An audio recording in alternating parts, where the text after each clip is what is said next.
Assalamualaikum warahmatullahi wabarakatuh. Salam sejahtera bagi kita semua. Eh, Pertama-tama eh, sambutan yaitu kepada Ibu Maria Asumta Wikantari sebagai dosen pengampu mata kuliah Manajemen Retail kelas B. Eh, Izinkan saya atau kami untuk mempresentasikan materi tentang strategi penetapan harga di Alfamart. Sebelum masuk ke materi, saya akan memperkenalkan kelompok saya, yaitu kelompok 11 yang beranggotakan yang pertama ada Panji Wibisono dengan NIM 191011056. Lalu ada Chandra Dewa Wijaya Kusuma dengan NIM 191011062. Lalu saya sendiri yaitu Rahman Syaputra Herwananto dengan NIM 191011064. Lalu yang terakhir ada Teren Haikal dengan NIM 191011079. Next. Sebelum kita masuk ke materi, kita harus mengenal dulu apa itu Alfamart. Di sini saya akan memaparkan yaitu profil singkat dari bisnis retail Alfamart. Alfamart didirikan pada tahun 1989 oleh Joko Susanto dan keluarga PT Sumber Alvaria Trijaya Tbk, Alfamart Perseroan. Perusahaan ini mengawali usahanya di bidang perdagangan dan distribusi dan pada tahun 99 mulai memasuki sektor minimarket. Ekspansi secara potensial dimulai pada tahun 2002. Perusahaan mengakuisisi 141 gerai Alfamart, Alfa Minimart, dan membawa nama baru yaitu Alfamart. Saat ini, Alfamart merupakan salah satu usaha retail yang terbesar dengan melayani lebih dari 2,1 juta pelanggan setiap harinya di 6.000 gerai yang tersebar di seluruh wilayah Indonesia. Alfamart menyediakan barang-barang kebutuhan pokok dengan harga yang terjangkau, tempat belanja yang nyaman, serta lokasinya yang mudah dijangkau oleh masyarakat. Next. Lalu bagaimana sih penerapan strategi harga di Alfamart? Strategi penetapan harga harus konsisten dengan citra keseluruhan pengecer, penjualan, laba, dan tujuan laba atas investasi. Apapun pricing strategi yang retailer terapkan, hal utama yang harus diutamakan yaitu untung dan kepuasan konsumen. Pada dasarnya, penetapan harga itu ada tiga, yaitu discount orientation atau menggunakan harga di bawah persaingan pasar, lalu ada market orientation atau penetapan harga rata-rata pasar, yang terakhir ada upscale orientation atau kesan mewah atas suatu retailer karena menerapkan harga di atas rata-rata pasar. Lalu Alfamart sendiri itu menerapkan pricing yang apa sih gitu? Sesuai dengan tagline Alfamart, yaitu belanja puas, harga pas, maka harga produk yang ditawarkan oleh Alfamart adalah market orientation dengan additional value, artinya harga yang diterapkan pas atau rata-rata tetapi sedikit lebih mahal dibandingkan harga retailer kecil seperti warung karena additional value yang disediakan seperti AC agar konsumen tidak kepanasan gitu saat belanja di Alfamart atau tempat cuci tangan agar menghilangkan kuman di tengah pandemi gitu.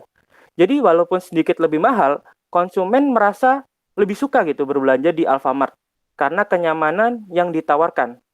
Perbandingan ini sangatlah wajar karena biasanya warung berdiri di atas rumah pemilik retailer pribadi gitu atau membuka warung di halaman rumah.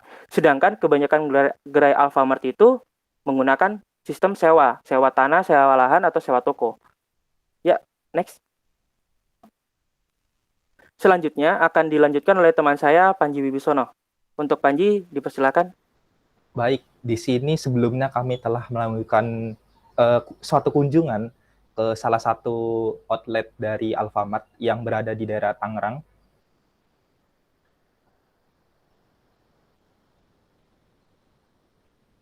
Ya, seperti yang kita tahu, biasanya kalau ada kubu merah, pasti ada kubu biru. Perlu digarisbawahi, untuk pengambilan video kita ini sudah melakukan izin kepada petugas dari outlet tersebut.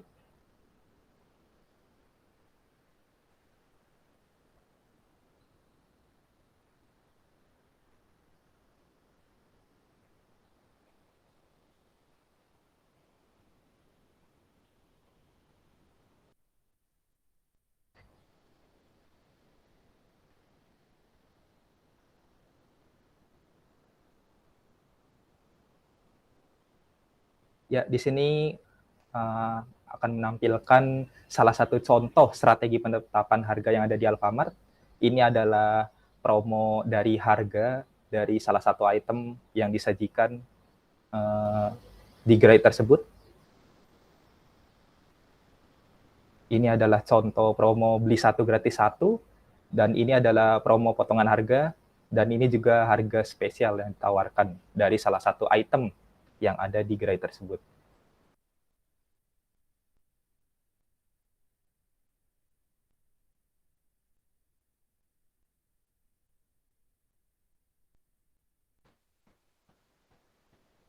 Baik, next. Ya, sebelumnya kita juga melakukan penelitian secara sederhana untuk membandingkan harga dari kubu biru dan kubu merah. Tapi harga yang kita sajikan di sini tidak menggambarkan perbedaan harga secara keseluruhan. Next.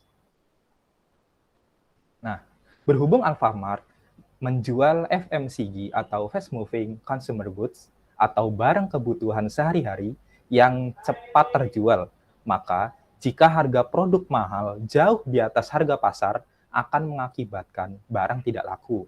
Alfamart juga menjual barang impor, maka market orientation itu sangat penting bagi Alfamart. Karena ketika dolar naik, maka harga produk impor di Alfamart pun juga akan berubah naik. Atau jika bahan baku di pasar naik, sehingga harga dari produsen juga akan naik. Maka Alfamart dapat menaikkan harga produknya juga. Kembali lagi ke keuntungan Alfamart, jangan sampai merugi. Buruknya adalah jika Alfamart menerapkan harga konsisten, maka Alfamart tidak akan untung karena pasar yang fluktuatif atau naik turun. Next. Di sini disajikan sebuah contoh bundling pricing yang disajikan oleh Alfamart dengan tema pada bulan Ramadan, yaitu Pak Rahmat. Jadi, walaupun bundling pricing terkesan harganya lebih murah dibandingkan retailer manapun, tetapi pada dasarnya Alfamart juga sudah mendapatkan untung. Tetapi, dengan sistem pricing seperti ini dapat memikat konsumen lebih banyak. Next. Baik, materi selanjutnya akan disampaikan oleh teman saya, Teren. Selanjutnya adalah penerapan promosional strategi dari Alfamart. Yang pertama itu adalah informasi. Dalam penyampaian informasi apapun, Alfamart memakai promosi strategi yang pertama. Iklan Alfamart sangat beragam dan dari berbagai media perantara. Ada poster, katalog, iklan di YouTube, iklan melalui web resmi Alfamart, dan lainnya. Untuk katalog dan poster biasanya digunakan Alfamart selain untuk meningkatkan brand awareness, tetapi juga untuk menyalurkan informasi terhadap promo yang sedang berlangsung. Tidak dipungkiri, bahkan beberapa iklan Alfamart menggandeng artis seperti Raffi Ahmad dan Nagita Slavina sebagai brand ambassador mereka guna memikat konsumen lebih banyak. Seperti yang kita tahu, bahwa pengikut Raffi dan Nagita di Instagram pun berada di nomor 1 pengikut terbanyak se-Asia Tenggara, yaitu 17 juta followers. Yang kedua adalah public relation. Alfamart menjunjung tinggi public relation. Alfamart meraih PR Indonesia Award 2017 bagi Alfamart PR sangat penting bagi mereka retailnya. Karena ia ingin menjalin relasi yang baik agar bisa membangun citra positif perusahaan di masyarakat. Tidak hanya pendekatan bisnis, tetapi Alfamart juga melakukan pendekatan dengan aktivitas edukasi ke masyarakat, pendekatan pemerintah, dan membantu masyarakat. Dalam salah satu artikel di alfamart.com, Alfamart menggratiskan biaya sewa tenan lebih dari 12.000 UMKM, menyalurkan sembako ke mitra Gojek, serta donasi untuk penyemprotan disinfektan. Ini fotonya adalah dokumenter dari menyalurkan sembako ke mitra Gojek. Selanjutnya adalah personal selling. yaitu Alfamart menggunakan personal selling sebagai strategi promosinya. Dari yang saya alami, ketika hendak membayar barang di kasir, karyawan kasir selalu menanyakan apakah ada barang yang ingin dibeli lagi atau menawarkan promo yang sedang berlangsung, seperti pulsa, tagihan listrik, atau promo yang sedang berlangsung di kasir, pasti ditawarin terus.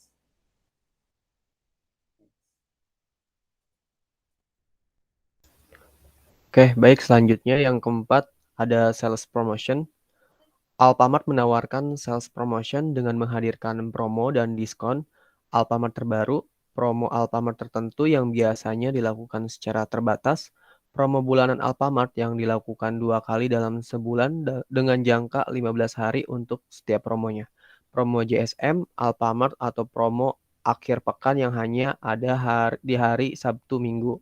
Promo khusus member jika konsumen memiliki member aku ataupun Ponta, maka konsumen akan mendapatkan keuntungan voucher belanja atau kesempatan untuk mengikuti undian berhadiah. Selanjutnya ada efektivitas retailer Alfamart untuk bisa membantu dalam membangun omnichannel environment. Berdasarkan strategi yang telah diterapkan oleh Alfamart, maka dapat disimpulkan bahwa hal tersebut adalah sudah efektif. Karena dari strategi yang dijalankan sudah saling terintegrasi seperti member aku yang saling terintegrasi, walaupun belanja di gerai Alfamart yang berbeda, tetapi points bisa terjumlahkan tanpa memandang gerai tertentu. Selain itu, promo yang ditawarkan secara langsung oleh personal seller juga ditawarkan di website resmi Alfamart. Jalinan public relation ke masyarakat maupun kerjasama UMKM atau franchise juga menjadi salah satu penambahan channel Alfamart dan tentunya secara tidak langsung brand Alfamart ada di situ. Jika gerai cabang friendly atau pelayanan bagus di mata konsumen, maka akan berdampak ke citra Alfamart juga.